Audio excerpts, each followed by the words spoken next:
Kung sakaling di nyo na po nababalitaan, no, ito po yung mga candidates sa Best Player of the Conference ng 49th season Philippine Cup. Sila po yung nagtapos ng top 5 sa statistical race at the end of the semifinals. At nangunguna na dyan si Junmar Fajardo na nagtapos na may 39.6 average statistical points, no.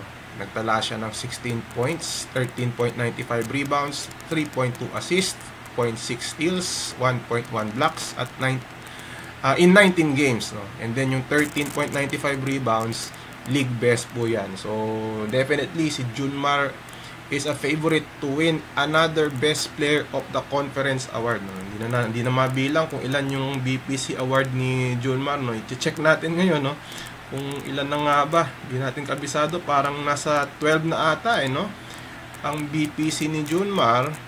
And we will check, no. Actually going for 12 siya, no. So number 11 na siya ngayon. And going for 12 itong si Junmar Fajardo dito nga sa BPC, ang Best Player of the Conference award. And then pangalawa si Robert Bolick, no. In the statistical race, he finished 36.6 sa average statistical points. Nalalayo dun sa numbers ni Junmar Fajardo. He finished with 19.2 points, 6.5 rebounds, 6.6 assists. League best po yan this conference. 1.2 steals, 0.3 blocks in 13 games. So si Robert Bolick isa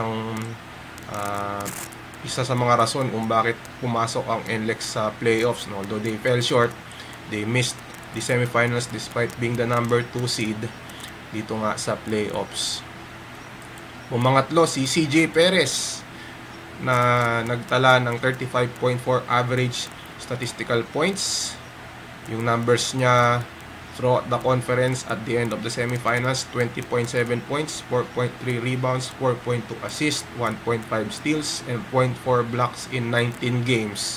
So nagtulungan si CJ Perez at si Junmar Fajardo na dalhin ang San Miguel Beermen dito sa Philippine Cup semifinals. At kaya si CJ Perez isa rin sa mga kandidato yan sa BPC dahil nga number 3 siya sa average statistical points. Pang-apat, no, si Jason Perkins, no, despite yung Phoenix missing the playoffs, ay bumang-apat siya sa statistical points race, no. 35.4 average statistical points. At malaking bagay yung kanyang league best na 23.2 points, 6.6 rebounds, 3.4 assists, 0.2 steals, and 0.6 blocks in 9 games, no. And ayun nga, despite nung Phoenix missing the playoffs, nandito si Jason Perkins sa top 5. Medyo long shot, no, yung chances ni Jason Perkins na manalo ng BPC with all the candidates, no. But certainly a good conference individually for Jason Perkins dito sa Philippine Cup. And kasama nga siya sa mga candidates to win the BPC award. And last but definitely not the least, the fifth and final candidate si Xavier Lucero na may 35.2 average statistical points.